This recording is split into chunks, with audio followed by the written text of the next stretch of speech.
Hi friends, நான் video எடுக்கும்போதே இன்றைக்கி தம்பி வந்துட்டான். தம்பி ஹாய் சொல்லு. இன்றைக்கி நம்ம வாழை மரத்தினை பற்றின வீடியோ தாங்க பார்க்க போகிறோம். நம்ம வீட்டில் உள்ள வாழை மரத்தை பார்த்தாலே நம்ம வீட்டுக்கே ஒரு அழகான க்ரீனிஷ் லுக்கு வந்து கிடைக்கும். நம்ம வீட்டில் எந்த விசேஷம் வச்சாலுமே அதில் ஃபஸ்ட்டு இருக்கிறதுன்னு பார்த்தா அது வாழை மரம் தான் ஃப்ரெண்ட்ஸ்.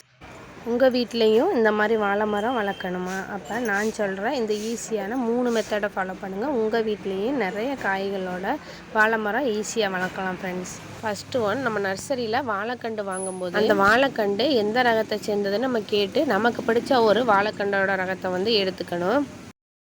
இந்த வாழைக்கண்டு வந்து பூவம்பழங்க.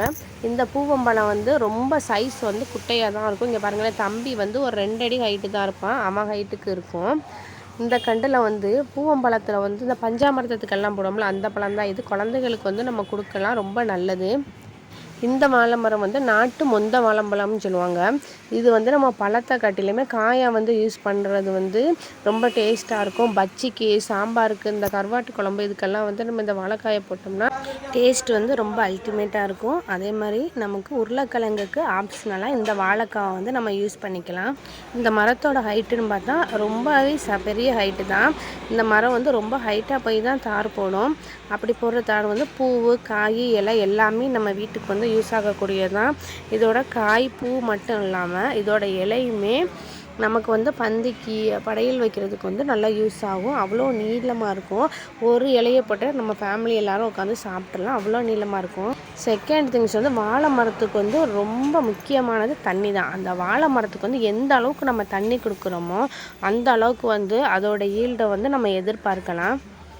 தேர்ட் ஒன்று என்னென்னா, பெரிய வாழைக்கன்றில் வந்து தார் போட்டதுக்கப்புறம் அதுக்கு கீழே வந்து நிறைய பக்கு கன்றுகள் வந்து முளைக்க ஆரம்பிச்சிடும். அப்படி வர்ற அந்த பக்கு கன்றுகளை வந்து நம்ம தோண்டி எடுத்து வேறொரு இடத்துல மாற்றணும். அப்படிலாம் ஒரு 2 மீட்டர் இடைவெளி விட்டு நம்ம அந்த செடியை வந்து நட்டு வைக்கும்போது முழு சத்துக்களுமே சேர்ந்து வாழைத்தார் வந்து பெரிய அளவில் காய்க்க ஆரம்பிச்சிடும். நம்ம வீட்டில் பார்த்திங்கன்னா பழம் சாப்பிட்றதுக்காண்டி பூவம்பழக்கன்றும் கற்பூரவள்ளி நாட்டு வாழை மரமும் நம்ம வச்சுருக்கோம். இந்த பூவம்பழ மரத்தை பார்த்திங்கன்னா அதோட மரத்தோட சைஸுமே ரொம்ப குட்டியாக தான் இருக்கும்.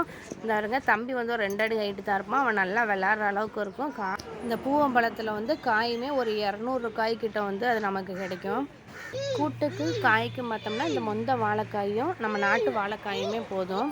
நம்ம சமையலுக்கு தேவைப்படுற வாழைக்காய்களை வந்து நம்ம வீட்டு தோட்டத்தில் இருந்தே ஈஸியாகவே பறிச்சுக்கலாம். புதுசாக வந்த வாழைப்பக்குகளை ஃபுல்லாக நான் வீட்டை சுற்றி தள்ளி ரொம்ப தூரமாக அங்கேங்கே ஒவ்வொரு கண்டு வந்து நட்டு வச்சுருவேன். அப்படி நம்ம நட்டு வைக்காமல் ஒரே இடத்துல வச்சோம்னா இந்த மாதிரி வாழைக்கன்றுகள் வந்து வளராமல் அப்படியே குட்டையாகவே தான் நிற்கும். இந்த மரக்கன்றுலேருந்து நமக்கு பெருசாக எதுவுமே கிடைக்காது. இந்த பூவம்பழத்தில் பழுத்தவுடனே தம்பியே பறித்து சாப்பிட்ருவான் போல். அவ்வளோ வெயிட்டிங்கில் இருக்கான் தம்பியுமே. டெய்லியுமே அதை போய் பழுத்துருச்சான்னு செக் பண்ணுறது தான் அவனோட டியூட்டியே. அப்படி இருந்துமே தம்பிகிட்ட இருந்து இந்த மரத்தை காப்பாற்றுறதுக்கு நாங்கள் ரொம்பவே கஷ்டப்பட்டோன்னு தான் சொல்லுவாங்க. ஏன்னா டெய்லியுமே போய் அது பழுக்கலைன்னு சொல்லிட்டு அடிக்க ஆரம்பிச்சிருவான்.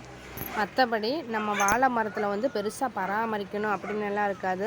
ரொம்ப ஈஸியான மெத்தட்லேயே நம்ம வீட்லேயும் நம்ம வீட்டுக்கு தேவையான வாழைப்பழத்தையும் காய்களையும் நம்ம வீட்டிலேயே வளர வச்சு சாப்பிடும்போது இது இன்னுமே ரொம்ப டேஸ்ட்டாக இருக்கும்.